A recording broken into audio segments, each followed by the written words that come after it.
Let's mic Janata journalist. Let's mic Janata journalist. इस programme में आज बात हम करते हैं सऊदी अरब में फंसे भारतीय प्रवासियों की। इस कहानी में भारतीय प्रवासी मजदूरों की बेबसी और विदेश में झेले जा रहे हजारों भारतीयों के दुर्दशा की झलक। उत्तर प्रदेश के एक साधारण किसान परिवार की 59 साल की सूरजकल की आंखों में अब आंसू सूखने लगे हैं। हर दिन वह अपने बेटे राजीव की एक पुरानी पासपोर्ट साइज फोटो अपने सीने से लगा कर रोती है। 2 साल से बेटे की खबर नहीं, बस खबरों में इतना भर है कि वह सऊदी अरब की एक जेल में सजा काट रहा है। सूरजकली कहती है कि अगर मेरे पास पैसे होते तो मैं अपना सब कुछ बेचकर उसे वापस ले आती। राजीव की कहानी केवल एक परिवार की त्रासदी नहीं है, बल्कि उन हजारों भारतीय मजदूरों की झलक है जो रोजगार की तलाश में खाड़ी देशों की ओर रुख करते हैं और फिर वहां शोषण, अपमान व कफाल जैसे सिस्टम के शिकंजे में फंस जाते हैं। दैनिक भास्कर की एक रिपोर्ट के अनुसार मई 2023 की गर्मियों में उत्तर प्रदेश के एक छोटे से गांव से 28 वर्षीय राजीव सऊदी अरब के रियाद शहर के लिए रवाना हुआ था। फेसबुक पर मिले एक एजेंट ने उसे भरोसा दिलाया था कि उसे वहां पर ड्राइवर की नौकरी मिलेगी और हर महीने 30,000 रुपये सैलरी दी जाएगी। घर की आर्थिक स्थिति कमजोर थी। पिता ने खेती गिरवी रखकर 1,20,000 रुपये दिए ताकि बेटा विदेश जाकर परिवार का कर्ज चुका सके।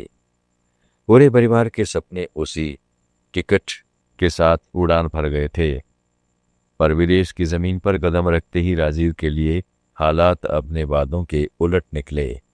जिस काम का वादा किया गया था उसकी जगह उसे कूड़ा ढोने वाले ट्रक चलाने पर मजबूर किया गया। उसने जब विरोध किया तो मालिक ने उसका पासपोर्ट छीन लिया और उसकी सैलरी रोक दी। 4 महीने तक न वेतन मिला, न ठीक से खाना।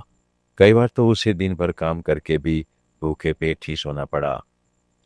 एक मेरठ का एजेंट था जो कि फेसबुक पे उनको मिला था और ऑनलाइन ही उसने बताया कि आप हमें पासपोर्ट दे दीजिए, हम आपको वीज़ा लगवा के दे देंगे।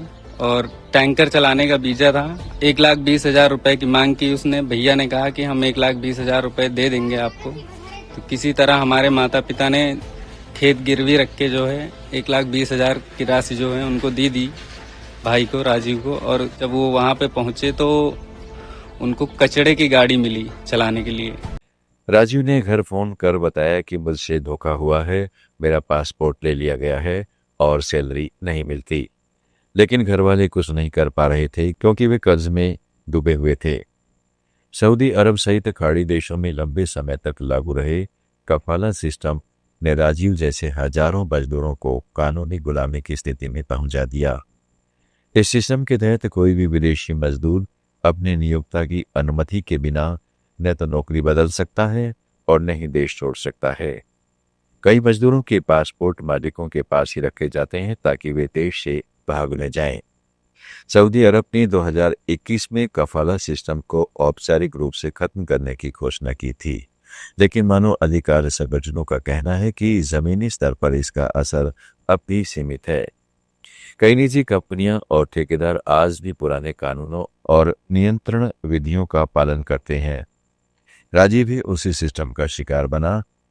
जब उसने अपने मालिक से कहा कि उसे घर लौटना है तो जवाब मिला, पासपोर्ट नहीं मिलेगा जब तक अनुबंध पूरा नहीं होता। कई महीनों की प्रताड़ना के बाद राजीव ने हिम्मत जुटाई और भागने का फैसला किया। उसे किसी स्थानीय व्यक्ति ने सलाह दी कि अगर वह घर लौटना चाहता है तो यमन बॉर्डर के रास्ते निकल जाए। हताश और डर से भरे राजीव ने यही कोशिश की, मगर उसकी यह कोशिश उसकी जिंदगी की सबसे बड़ी गलती बन गई। सीमा पर सऊदी सुरक्षा कर्मियों ने उसे पकड़ लिया। पासपोर्ट न होने और अवैध तरीके से सीमा पार करने की कोशिश के आरोप में राजीव को जेल भेज दिया गया। बाद में उसके मालिक ने उल्टा उसके खिलाफ धोखाधड़ी का केस दर्ज करा दिया।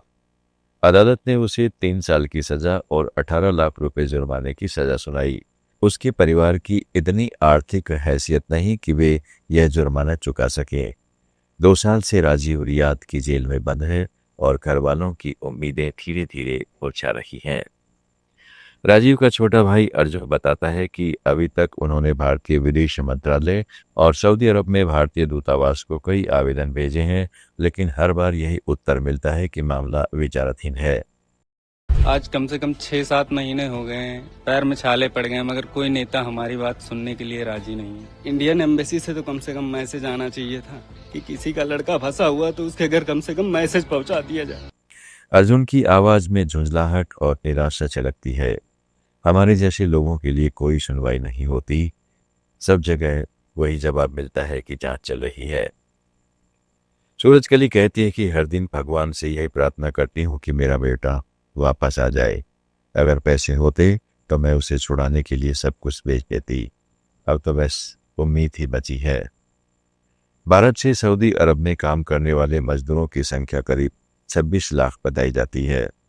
इनमें से बड़ी संख्या उन लोगों की है जो गांव में जाते हैं। उनके पास न कानूनी जानकारी होती है और न कोई विश्वसनीय एजेंसी का मार्गदर्शन।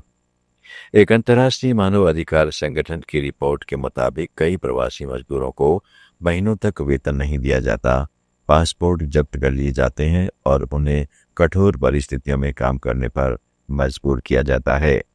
कुछ मजदूर ऐसे भी हैं जो रेगिस्तानी इलाकों में ऊंट या बकरियां चराने भेज दिए जाते हैं। कई बार उनकी मौत की खबरें परिवारों तब पहुंचती है जब शव देश लौटता है। भारत सरकार के प्रवासी मामलों के मंत्रालय का कहना है कि ऐसे मामलों में दूतावास स्थानीय प्रशासन से संपर्क बनाए रखते हैं, लेकिन प्रक्रिया लंबी होती है क्योंकि इसमें सऊदी कानूनों का पालन करना जरूरी होता है।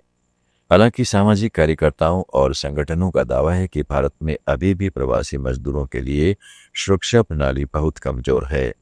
अनुभवी प्रवासी विशेषज्ञों का मानना है कि भारत को विदेश भेजे जाने वाले हर मजदूर के लिए एक केंद्रीकृत रजिस्ट्रेशन और जांच प्रणाली जरूरी है। इसके अलावा एजेंटों पर सख्त निगरानी और लाइसेंसिंग व्यवस्था भी होनी चाहिए ताकि कोई व्यक्ति फेसबुक या अन्य सोशल मीडिया प्लेटफॉर्म के माध्यम से लोगों को झूठे वादे करके विदेश न भेज सके। राजीव का मामला केवल एक घटना नहीं, यह उस प्रणाली की खामियों को उजागर करता है जिसमें करीब युवा बेहतर भविष्य के सपनों के साथ विदेश जाते हैं और फिर असमान कानूनों और लालच की भेंट चढ़ जाते हैं। राजीव की मां सूरजकली आज भी उम्मीद से बेटे की तस्वीर के सामने दिया जलाती है। उनका यह विश्वास है शायद उस लाखों परिवारों की ताकत है जिसके बेटे खाड़ी देशों में कमाने के लिए गए और वापस लौटने का रास्ता खो बैठे। भारत के लिए यह मामला फिर से याद दिलाता है कि प्रवासी मजदूरों की सुरक्षा केवल एक विदेश नीति का हिस्सा नहीं बल्कि एक मानवीय जिम्मेदारी भी है। जब तक मजदूरों के अधिकारों की कानूनी ढाल मजबूत नहीं होगी तब तक हर साल कोई न कोई राजीव पुष्प परदेश की जेलों में गुमनाम हो जाएगा। आप सुन रहे थे let's make more than radio. Follow कीजिए हमें हमारे सोशल मीडिया प्लेटफॉर्म्स पर।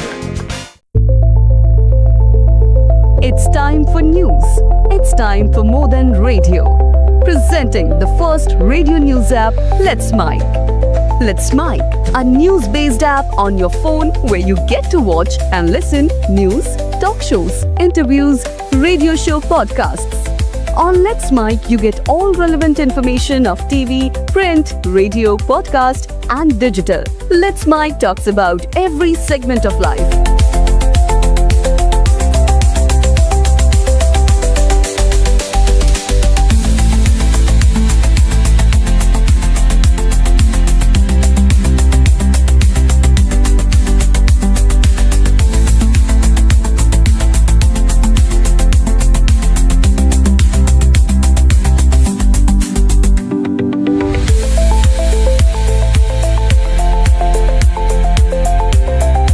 Download the app now from Play Store. Available both on Android and iOS mobile phones.